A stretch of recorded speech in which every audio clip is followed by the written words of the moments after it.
Яа мэдгүй энэ хумстайх чинь бүр амар тэнийг юм байна. Хальт ингэж мингүүц та янгнаа амар хэцүү за. Йоо. Би куртгээ захилгаанд чадахгүй байна. Ямар ядаргаатай юм би. За тэгэхээр өнөөдөр би нэг бичлэг хийх гээд гэрээсээ гараа явж ямар бичлэг вэ гэхээр би бүтэн нэг өдөр хиймэл хумстай байж үзэгчээд ягаад вэ гэхээр эмэгтэй хүмүүс хиймэл хумстай хахаар ийм ихэд хэцүү байдаг, тийм хийхэд хэцүү байдаг гэл амар олон юм хэлдэг шүү дээ. Тэд нар нэг үнэн байд юм уу, худлаа байд юм уу гэдэг би яг өөрийн бие мэдэрч үзье гэж одоо гэрээс гараа явж байна. Гэхдээ гадаа маш дулаахан байна. Миний өвлийн курстэг бол намайг маш их халууцуулж байна. Эхлээд фантамын тэрээс салан олноо. Өглөө ээжтэй ийм бичлэг хийх чаа гэсэн чи эхлээд цаг авдсан штэ мангараа гэсэн. Гэхдээ би ягаад ч юм ингээд цаг аваагүй одоо ингээд рандом таарсан салаанд очиж хумс хийлгэндэ гэж бодоод гараа явж байна. Миний нэг өдрийг ямар ч гэсэн бүгдээрээ хумстай тэгээд нэг сонирхолтой нэг өдрийг хамтаа өнгөрөөцгөө. Тайсон таунтаагаараа. Асан байна уу? Энэ хумсан дээр нь цаг байна уу? Амар урт хумс хийлгэхийн заяа. Эмэгтэй хүмүүс нь урт хумстайхаар амар хэцүү байдаг тэгээд идэв штэ.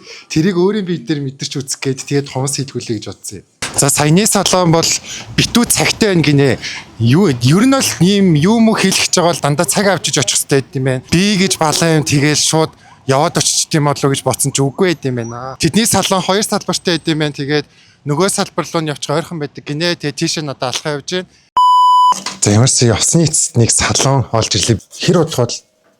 Ер нь 2 цагаа. Хумсаа хөрөөд үдлээ. За ямар ч байсан зорьсон юмаа бол хийлэгчлээ. Одоо би гэрлүүгээ харж байна. Тэгээ гэртээ хараад та бүхэндээ хийлгсэн хумсаа танилцуулах болно. Тэгээд одоо гадаа харанхуй болсон байна. Гэгээтэд орж ирээ шүн гарч ирлээ. За ямар ч байсан Тайсон би гэртээ ирлээ. Энэ болохоор Тайсоны хийлгсэн ингээд ягаан өнгийн хумс. Энэ болохоор Тайсоны хийлгсэн улбар шар өнгийн хумс. Миний энэ жигчээ хурууны мойнгийг гайхаадах юм сүртэй энэ одоо мойног хуруу муруу хараагүй майши. Манай сая видео кол хийсэн нэзгүй наа жигчээ хуруу чи яац юм ингээд тэгээд би юм мойног хуруутайгаа шүү үзэгчид минь та нараас битгий гайхаарэ. Энтлийн 5 уранд болохоор нэр өгсөн. За энтлийн жигчээ хуруу маань болохоор Пагма гэдэг нэртэй хумсаага Пагма. Тэгээд энэ болохоор Навча. Тэгээд энэ болохоор Лууя. Тэгээд Төмс Лууван гэдэг нэртэй хумснууд байгаа. Энд чинь харах юм бол бүгднгийнх нь нэрийг ингээд сэлэд бичсэн байгаа. За энэхийн 5 урандаа болохоор Сарнай, Лили, Жени, Лиса, Рүжэ гэд нэрлэж заяа. За тэгэхээр одоо бид бүхний дараагийн хийж үзэх зүйл болохоор би яг одоо энэ аимшигтай урт хумстайгаа фитнес рүү орох гэж байна. Нэг фитнесийн газраас бичлэг хийж болох уу гэж зөвшөөрөл авсан байгаа. Тэгээ тэр фитнесийн газар маань зөвшөөрөөд чамд хүн багтаа үед чи орж бичлэг хийвэл чамд амар ахаа. Тэгээ бид нэр орой 9 өнгөрөөгөө таад юмаа тэгээ чи 9 гэж орж ирээд бичлэг хийгэрээ гэсэн. Амин димийн агуулмж өндөр хотоодон дээлтэй химийн нэмэлт болцсгүй тосон шараагүй жигнэж болгосон будааны жигнэмэг гэж та нар мэдхүү. Тэр бол One брендийн будааны жигнэмэг. Сургууль ажилдаа аваад явхад ч хөөрхөн авсаархан хүүхдүүдэд өгөхөд ч гэсэн яг тохирох эрүүл снэк. Гар тослогдохгүй идэхэд амархан өдөр тутмынхаа жижигхэнч болов эрүүл сонголтыг хиймээр байвал One хөнгөн зөв амтыг сонгоод үзээрэй. Мөн маш олон төрлийн сонголттой далайн байцаа, чиз, зүгийн бал, свити, корн, гэрэлцэн үхрийн мах гэх мэт маш олон төрлийн сонирхолтой амтуудыг агуулсан байна. За бүгдээрээ төлөөлөл олгоод нэг төрлөөс нь амсч үзье. Надад энэ зүгийн балтай төрөл нь маш сонин содон харагдаж байна. Яагаад вэ гэх юм бол за их будааны жигнэмгүүд чинь нэг юм дөрвөлжин ийм хэлбэртэй байдэн шүү дээ. Тэгмээд энэ маань болохоор юм бөөрн хий харагдах үзэмчин ч гэсэн бас арай нэг юм өөр юм байна. Тийм болохоор бүгдээрээ энээс нь амсч үзцгээе. Амар гоё криспи юм байна. Сонирхол ингээ миний хазалтын чимээг сонссноо. Амар гоё шаржигнуур. Шаржигнаа л юм. Хамгийн гол нь гоё идээдэвэл идээл ямар маш гоё зөөлөн хөнгөн тэгээд бүр идэх тос нэг юм пологдмоор нэг юм сонин мэдрэмж өрөөсө төрүүлдэг нь надад будааны жигнээс хамгийн их таалагддаг нь тэр нь байдаг. Маш гоё нэг юм пологдуулдаг нь үнэхээр гоё шүү. Дээрээс нь энэс айгүй давгүй амттай байна гэж би бол дүгнэж байна. 10-аас 9 буюу нэг эртээ эмээ бол авал авчмаар надад санагдлаа. Хүүшээ. My god. Би куртгээ захилгаанд чадахгүй байна. Куртгээ захилгаандахгүй гарчвал одоо ханаад хүрчт юм болов уу? Нөө за энэ угаасаа болохгүй мэн. Бойл захилгаандахгүй гарахаас. Ийм хумстай ахаар хумсаа амир сөхчгөөд идэм байна. Амир хэцүү. Би ингээ сая гэрээсээ гарах гэж зовлоо. Ийм хаалга нээж харахад бас амир хэцүү идэм байна. Тэг ер нь ингээд дуургаад яваад тахнаас амир каптай идэм байна. За ямар ч байсан фитнес дотроо л орж ирлээ. Тэг бүгдээрээ ямар ч ийм аимшигтай урт хумстай фитнес дотор дасгал хийж үзцгээе. Хумс нь хийж байна. За зүгээр дөрөхөөр л мэддэг баг. За надад фитнесийн дасгал хийхэд бол ямар ч нэг тийм хүндрэлтэй зүйл бол ерөөсөө байгаагүй. Энэ бол яг энэ хумстай байх үе хамгийн хөнгөн үе байсан. Яг фитнес хийснээс хойших миний хийсэн зүйлүүд бол надад хамгийн хэцүү байсан. Фитнес хийхэд бол хумстай хийхэд бол ямар ч асуудалгүй байд юм байлээ. Дахиад 4 орно шүү. Дахиад 4 үү? 15. Цааш байлаач. За ингээд хиймэл хумстай ахын нэг хэцүү юм ингээд хумсаараа ингээд өөрийгөө зоогоо зүсээд цус гаргаад идэм байх. Би гараа өнөөдөр ингээд 2 дахь зүслээ. Тэгэд нэг удаа ингээд бүр ингээд сөхөнгөө алтлаа. Бүр ёо тэнгэр минь миний хуруу бүр ингээд янгинжин. Хүний ер нь хамгийн амар өвддөг зэг миний бодлоор бараг энэ хуруу байд юм шиг энэ. Хуруу маань ингээд жоохон ингээд энийг ингэж мингээс хөгдөж ч юм уу нэг ингээ хальт ингэж мингэнгүүт та янгнаал амар хэцүү за тэр би бүр ёо ямар хэцүү юм бэ гэл тэгэл бүр ер нь ингээд урт томцтойч амар хэцүү үнэхэр хэцүү байна. За би одоо ямар ч байсан гэрээсээ гараад хамтарч ажилладаг байгууллагаас маань нэг бүтээгдэхүүн ирсэн байгаа юм байна. Тэрийг очиж авах хэрэгтэй болчлоо. Бээлийн өмсөд явхаар ингээд муурны хумс шиг ингэж харагдчих. Бээлэг маань өстө нэвт цоолол гараад ирлээ.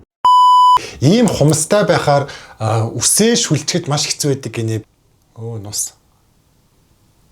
Ямар заваа юм бэ? Амьдралдаа үсээ өдөр тутамдаа л ерөөсөө шүлжидгүү. Нэг бол задгаа тавьдаг, нэг бол ингээд мөлчийлэн ингээд сайхан боодог байгаа. Ямар ч сан 3 хуваагаад тэгээд хооронд нь солбоод шүлжих ёстой штэ тий. Өчтөр зураг авалтанд ороод тэгээд лагцсан үсээ угаагаагүй яваад байгаа юм уу? Тэгээд ийм жоох амар байгаа шүү за. Гэхдээ зэчтэй энэ ч ингэ шүлжинэстэй. Эпэчтэй би ч юм шүлждэг дээ. Тэгээд хумсны завсаар ингээд дайхралдаад байна. Ус маань орохороо. Яа тэгээс амар хэцүү байна. Би энэ хумстаа ч угаасаа удаа явж чадахгүй байна. Ингээд хумс маань хөгжчихгөөд одоо ингээд нэг хумс маань баг ингээд миний өөрийн маань ориг хумстай ингээд цуг салж унах гад энэ за бүр ингээд өвдөөд байна бүр амар хэцүү. Тэгээд юмд хүрэхээр өвдөөл юмстайч амар төвөгтэй байна. Бүр анаа ээж мэж руугаа чат бичиж чадахгүй шүү бүр. Чат бичиж чадахгүй. Тэг би ингээд ээж мэж над руу ингээд чат бичгүүд нь би өөдөөс нь voice-аар хариулаад байгаа байхгүй юу. Ингээд наад захын гэхэд ирийнхэн хаалгыг онгойлгож хаахад хүртэл надад хэцүү байна. Ойлгож байна уу? Одоо энэ миний дунд хуруу бүр ингээд нүл өвчин бүр амар хэцүү юм. Би баг удахгүй нэг тастаа таягчмаар санагдаад байна. Дээрээс нь би ингээд амар урт үстэй заяо. Одоо ингээд хумстай болсон чинь би үсээ бооч чадахгүй байна. Одоо ингээд сэгсээгээд альбин чөтгөр шиг ингээд яваад байгаа байхгүй амар хэцүү төвхтэй. Итгэхгүй бүр ёо энэ хумс бүр үнэхээр болохгүй байна. Надад үнэхээр таалагдахгүй байна. Амьсгалын суц бүгэлцсэн юм шиг бүр ингээд бачимдаад байгаа байхгүй юу би бүр ямар ядаргаатай юм би итгэхгүй юм. За ямар ч байсан одоо энтэй миний хийх дараачийн зүйл болохоор шал угаа гэсэн манай байна. Зүгээр хаа шалаа угаа гэсэн. За одоо ямарсан бүгдээр шал угааж үзье. Йоо, энэ өстө боломжгүй юм шиг байна уу? Энэ шалны модноос альчуураад салгаж чадахгүй байна. Ямар ядаргаатай юм бэ? Йоо, мэдгүй энэ хумстайх чинь бүр амар тэнийг юм байна. Тэгээ бүх юмыг хийхэд удаашруулсан амар тайван хөдөлгөөнөөр хийхгүй л болохгүй. Над чиг юм хурдан хөдөлгөөнтэй хүн юм зүм хий гэхээр хумсаа ингэ салгачих гад хуруугаас өгчих гээд амар хэцүү за. Хүй заа энэ альчуур чинь мушгина гэж байхгүй юм байна да. Базчих болохгүй. Би энэ альчуурыг ингээ базыг ингүүд хумсаа ингэж хатгаж байгаа штэ. Тэнгүүт эн чинь ингээ бүрэн хатгахдахгүй. Тэгээ бүрэн хатгахдахгүй болохоор энэ альчуураа ингээ хөдөлгөнгүүд нөгөө нь хумсан салж унчих гад амар хэцүү заа. Ядж байгаа тийм баахан шигтгэ нагаа ийцэн нөгөөдөл нь энэ альчууртайгаа орооцолтоод энэ тэрүүгээр нь ороод бүр амар хэцүү түүхтэй заа бүр итгэхгүй би л хумстаа тисгүй мэн. Хүйн бохнаалтцсан байна. Хумстай байхын давуу тал ингээд газар бохнаалтцсан байх юм аа шууд хумсаараа маа. Ингээл цэвэрлээд авчих юм байна. Энэ нь л гоё юм байна. Бусдаар бол энэ хумстай байхын гоё юм ерөөсөө алга. Йоо бүрстэй ядарчлаа. Амьд явсныхаа анигийнхаа өрөөний шалрыг мөлхөж байгаа өдөр ирдэг юм байна. Мэдгүй яг энийг тавьцснаас хойш л ингээд нэг юм дутуу амьсгалаад байгаа юм шиг надад санагдаад байгаа байхгүй амар хэцүү. Яа за үзэгчид минь би та нарт ингээ гоё бичлэг үзүүлэх гээд амхандаа л хичээлээ. Гэхдээ одоо миний бүр нэг юм төвчээрийн утас бүр тасрах дээрээ тулаад байгаа хгүй. Дунд хуруу бүр үнэхээр өвдөөд байна. Тэ бүр ингээ тавчин өрөөнд дотор ороод ингээ гаццсан юм шиг миний ингээ энэ хумснууд ингээ нэг амар давчтаад бүр ингээ ямар ч агааргүй болцсон юм шиг тэгээд нэг юм зүрх маань ч юм уу нэг юм мэдгүй дутуу амьсгалаад амш салаад санагдаад байна. Тийм болохоор би одоо энэ пагма навчаал ууя төмөс луунгаас одоо салахаар шийдлээ. Бүгднийг нь авч хаялаа. Болий. Чадчихгүй мэн.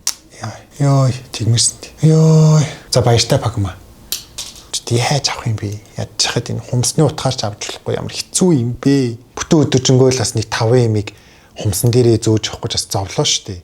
Бүр үнэхээр хэцүү байла. Одоо энэ яаж амар их энэ шигтгээтэй одоо энэ хураануудаа яаж салгана хэвээр мэдгүй. За эднэрийг хэвээр авах боломжгүй юм шиг байна. Яана. Ямар амар юм бэ? Энийг авч чаддгүй шигтгээтэй хумс авахдгүй юм байна. Одоо шал дэмий шигтгээ наагаад тэдийг эдийг гэж солиороод байсан. Ямар стресстэй юм бэ? Йой. Арайч уу гэж нэг нь бүр хугаллаа шүү. Өглөөний минь би хумстайгаа унтад сэрээд өөрийнхөө нурууг амар их майж айцсан байна ингээд бүр хөндөөр орчиж тэгээд энэ хумсаа өчтөд бүгднийг ингээд хуглаад авцсан шүү дээ. Тэгээ ингээд бүгдгийнх нь үзүр ир орчиж ингээд хоёр талынх нь үзүр. Тэгээ нуруугаа баха майж айчиж мэдхгүй бүр ямар их зовсон зүдэрсэн бичлэг болчихоо. За одоо энийг бүгдээрээ явж гээс ахуулцгаа явгаас амар таалагдахгүй энэ. За явъя. Яа за энийг хурдаач авахуулъя тэгэхгүй бол бүр ингээд стресстэй галзуурах гэдэг. Сайн нүрээ угахж хагаад нүрээ бас нэг жоохон майз хийгээл хайчлаа. Тэгээд мөн төвхтэй байна.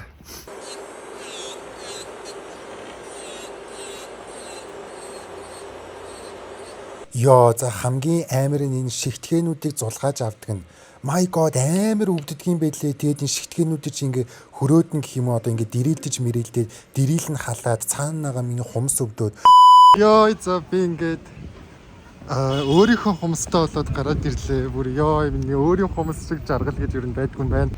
Хөөе тийм хумс салгахад бүр амар өвддөг юм байл. Бүр шүдний имлгээс амар газар байна тхүү. Бурхан минь. Одоо ингээд хумсаа салгаад авсан ч гэсэн миний хуруу ингээд стил ингээд өвдөөл юм. За ингээд өвдөөд янгнаал.